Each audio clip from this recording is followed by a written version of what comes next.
Hello, this is Jennifer McGuire for Scrapbook and Cards Today.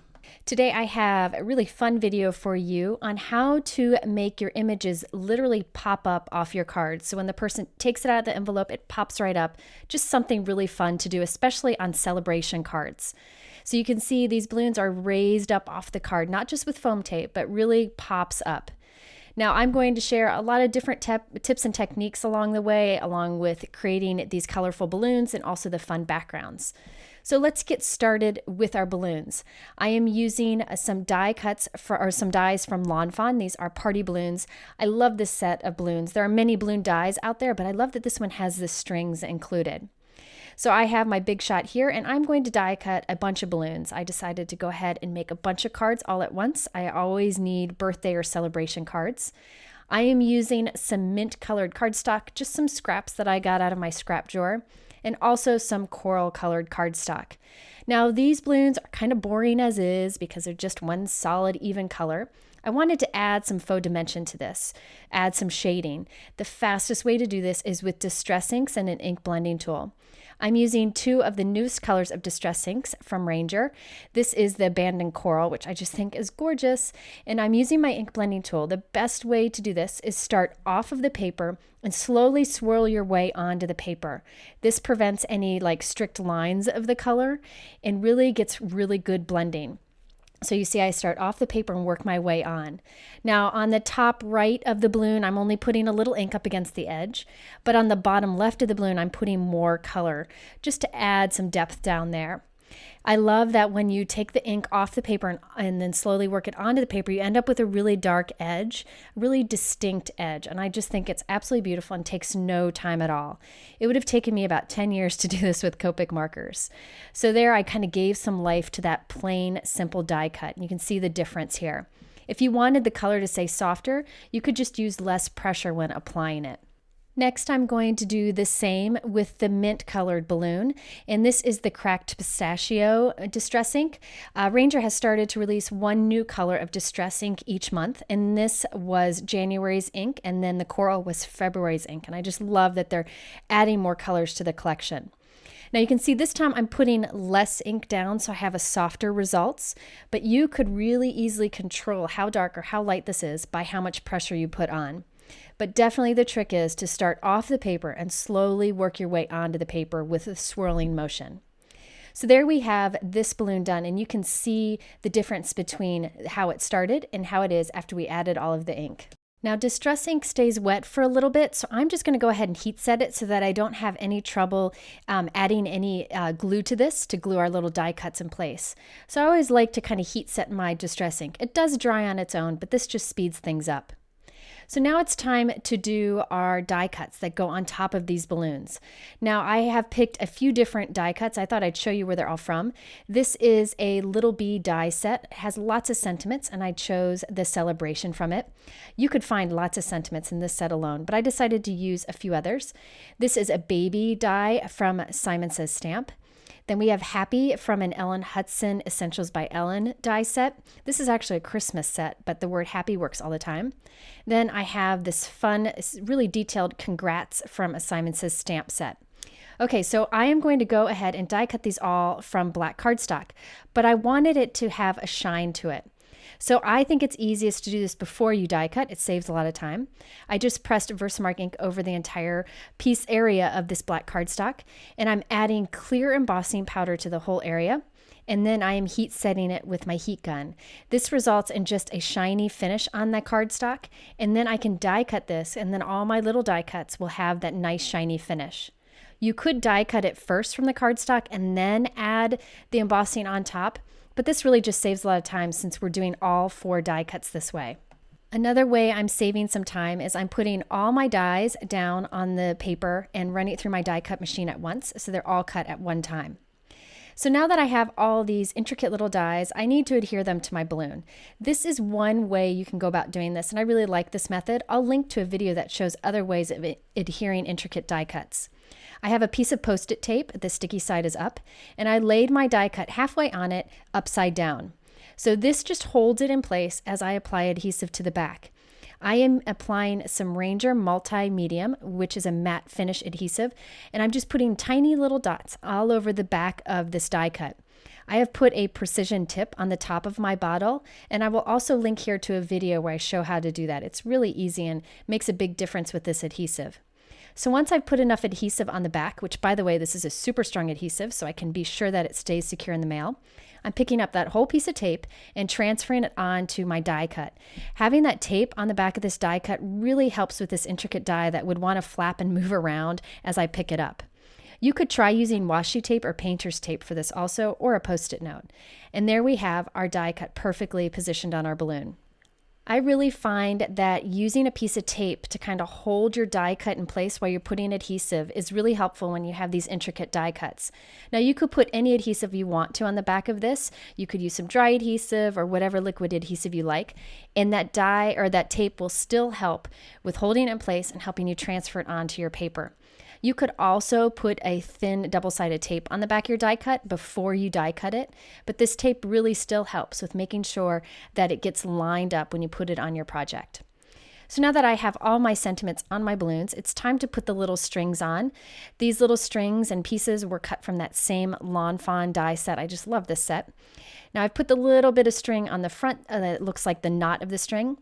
Then the string hanging down, I'm just going to put a little bit of that super strong adhesive on the back of the balloon and then lay this on it.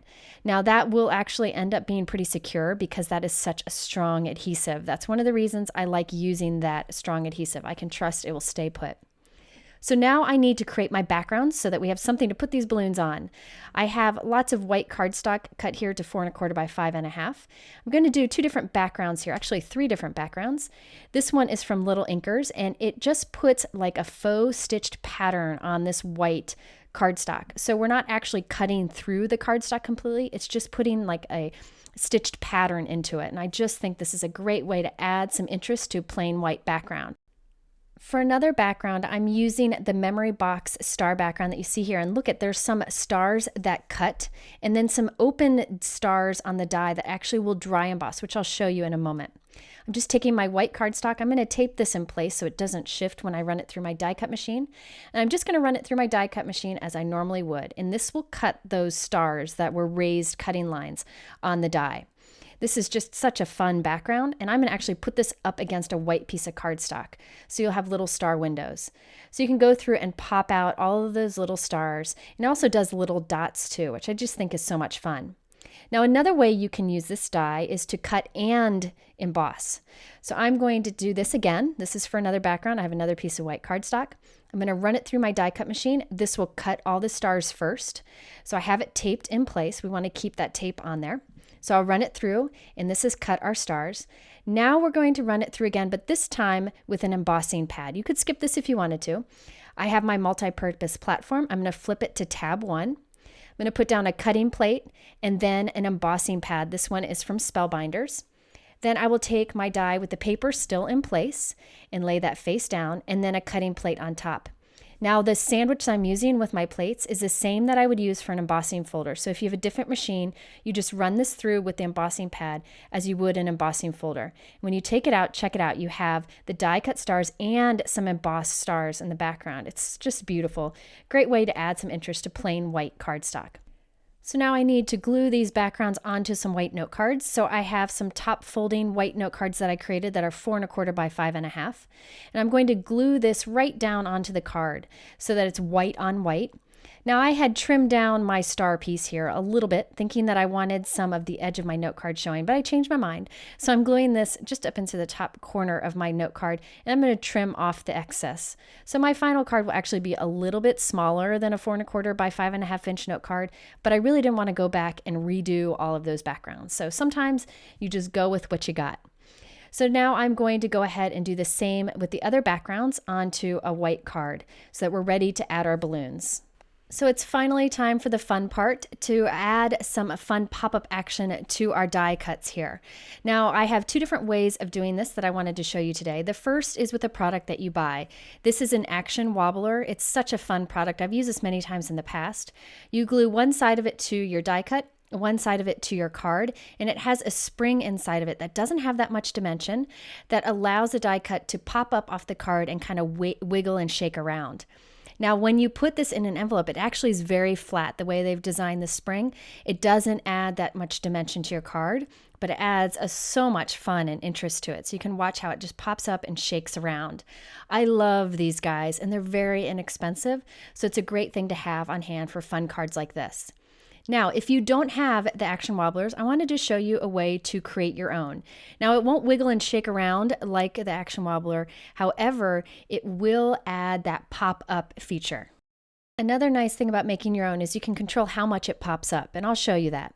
So I have some white cardstock. This is just some scrap white cardstock, and I'm going to put 5 score lines a 1/2 inch apart from one edge. So I'm just using my trimmer and a scoring tool to score these 5 lines a 1/2 inch apart. But you could use a scoring board if you want to. I just assume use my trimmer. It's just as much easier for me. So then after I've scored my 5 lines, I will put a cut 1/2 inch from the last score line to cut that off. So now I'm going to turn this and I'm going to cut little 1/2 inch strips from this. Now you could cut a bunch of them and save them on hand for future cards, but you need 2 per card. So now I'm just going to accordion fold each of these strips. And again, I'm going to use 2 of these on one card. It really helps to make sure that our balloon pops up but doesn't kind of fall flat on our card. So I have these 2 pieces accordion folded. Now we need to put adhesive on the 2 ends of both of the pieces. So I'm basically unfolding our little accordion pieces and putting adhesive on the 2 end flaps on both of the strips. This is kind of like we're creating our own springs, like you can get with Action Wobbler, but you're making your own out of cardstock. So I'm going to glue one towards the top of the back of our die cut and glue the other towards the bottom of the back of our die cut. Now the adhesive is already there on this other end that's sticking up here, and so we can just take it and put that onto our card. So I'm kind of fold them down here and then press them right on to the front of our card. And this allows the die cut piece to really pop up. So you'll see that this just shoots right off of our card, pops up quite a bit because we put so many accordion folds in those pieces. So this is fun because when you take it out of the envelope, it just pops right up. Now I wanted to show you how you can make it so it doesn't pop up as much. I cut 2 more strips from the accordion folded paper that we created earlier. And this time I'm going to cut some of it off. So they're a little bit shorter. So there's actually only 3 folds in it instead of 5. This will keep it from popping up too much. So I'm just going to go ahead and trim this one, and then I'll trim the other. And again, we will put adhesive on the 2 flaps at the end of both of these accordion pieces and glue it to the back of our balloon. So this will still pop up, just not quite as much. And I think this one's actually probably a better option because it doesn't add too much dimension behind your die cut. So it'll still go through the mail okay. I think it would be fun to put one of these, say, on maybe a gift bag or a wrapped present, just something fun and different. And remember, you can put these little pop action springs behind a stamped image that you've cut out too. So now that I have these glued on the back of my die cut, I'm just going to kind of hold them down and place it right onto my card. And you can see that fun background on that card. I just think it's so interesting. By the way, if you don't have those big dies to create these backgrounds, you could use an embossing folder on the back of these cards also. So there you can see the little bit of dimension that you get from it. I just think this is so much fun. I love how it just pops right up and is great for these celebration type cards. So here you can see the difference. The one on the left has that action wobbler in it, so it shakes and wiggles. And the one on the right just pops up. It doesn't shake because that's the one that we made by hand. I also wanted to show you how this pops up when you take it out of the envelope. So it goes into the envelope just fine. You'll be able to see here that there isn't that much dimension added to it. This is the action wobbler one. It doesn't add too much dimension. And when you open up the card or the envelope and take out the card, it just kind of pops up and starts wiggling. I just think that's so much fun. So there you have a way to literally make elements pop off your cards. And I want to also say happy birthday to Scrapbook and Cards today, who's celebrating their 9th birthday. Thanks so much for watching.